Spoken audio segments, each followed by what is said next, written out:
anyway, I opened the door and I walked in, and instead of turning the light on, pulled the chair out and I sat down.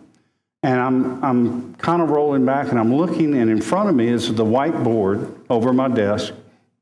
And I heard like a click of a projector turn on and the tape start to roll.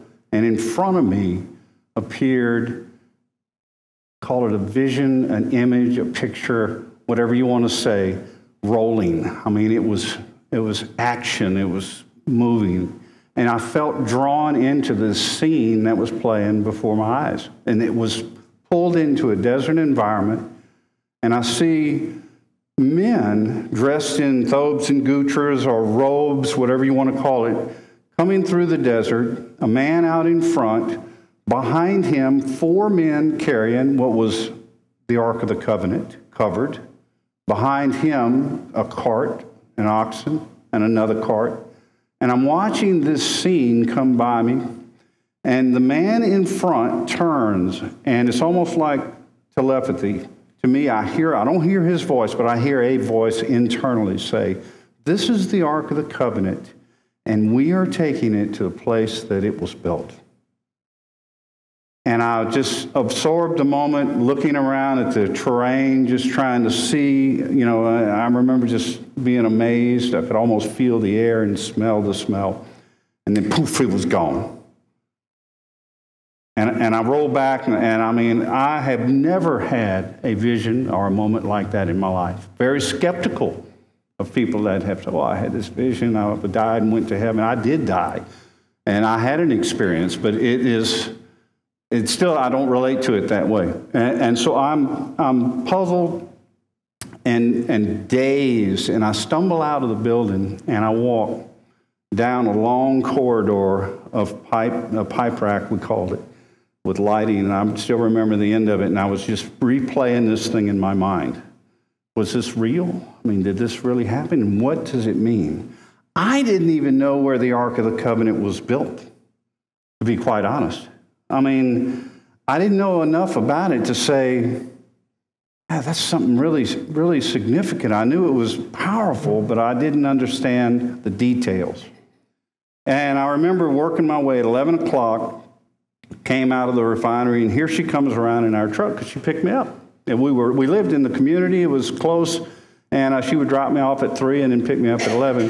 And I remember getting in the car, it was like somebody, she said, "You were so white, it was like somebody had just thrown a pound of flour in your face. Hair back like this, and you're white as a ghost."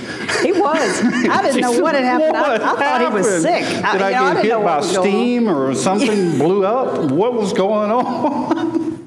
But you know, really, I really, what's the matter? What's the matter? And he just couldn't say anything. He really couldn't say anything, and it finally deduced that, goodness gracious, something really big has just happened to this man. And by the time we got back to our house there in Ras Tanura, he had explained it to me, and I didn't even know what to say. She said I was going at 90 miles an hour. I mean, just I really won't believe what happened. I really didn't know what to think, because to be perfectly honest, I thought, here's this crazy man who has drugged me and my children all the way across the galaxy, which is what it felt like to me, and he has deposited us down in this land, and now he wants to go cavorting off in the desert and find the Ark of the Covenant. What? Who am I married to, you know? It's crazy. What is this? It is crazy. But at the same time, there was this real ring of excitement deep, deep, deep down in my spirit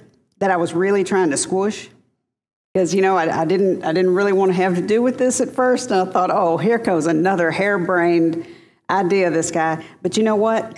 Within just a couple of days, I realized just how serious he was. So immediately we planned a trip to go, instead of spending that vacation time after January 1st, that 40 days that we had to stay out of Kingdom, we decided to shift it from Bahrain, which was a little island right here, to the traditional Mount Sinai. Because after all, everybody knew where Mount Sinai was, right? The traditional Mount Sinai. Couldn't go wrong. That's where we were going. Because we're going there, and we're going to find the Ark of the Covenant. and dig it up and do what with it? I don't know. But that was Throw it fun. in the truck and bring it back. Who knows? Crazy. And so, Off sure we go. enough, well, not quite yet, because you know, in the smuggling of things into Saudi Arabia, somebody, thankfully, had smuggled in a VHS tape of Charlton Heston and the movie The Ten Commandments. And we have at this time a 7-year-old and a 9-year-old, and Jim wants them to see that, you know, we've read, you know, we would read the scripture to them all the time, but that he wanted them to see, why is this so important? Look, these are the things. Let's just watch this movie. Can I tell you that in about 30 days, we may have seen that film 45 times? They knew the words. He was determined. Let this be written. So let it be written. Yeah, so let it be done. That's right. I mean, seriously, over and over and over and over again. Over again. So here comes December the 31st, and boom, we've got the truck all packed out and everything, and we take off. And we take off through the desert. On this pathway, we spent the night in Riyadh and got up January the 1st of 1992 and traveled up to a place called Bereda, through Bereda and just outside a place called Hail. And, you know, things were starting to happen to us at this time, besides the fact that I thought we were still insane. At the same time, we started getting these little wonderful signs and wonders. There was storm clouds that were rolling through. We had spent the night in the desert that night, and it had gotten sharply colder. And, you know, in Saudi Arabia, we're not used to cold. Even in the wintertime, it's not very cold. But this was in a flat desert region. This was not up in the mountains. And we got up. It was very cold, but there were these dark clouds would roll through, and the strangest little rainbows I've ever seen. I've never seen them since. You know, a rainbow, you can see a piece of it in the sky, but generally you can tell where the arc of a rainbow is. There would be a dark cloud here, puffy little dark clouds moving along, and little arc rainbows were all in those clouds. I've never seen anything like that since. And I've only ever seen it that one time. But we knew something was going on around us. We just couldn't imagine. And I'm sure some of you have seen the little snowflake video, but you're about to see it again. This is a most amazing thing that happened to us.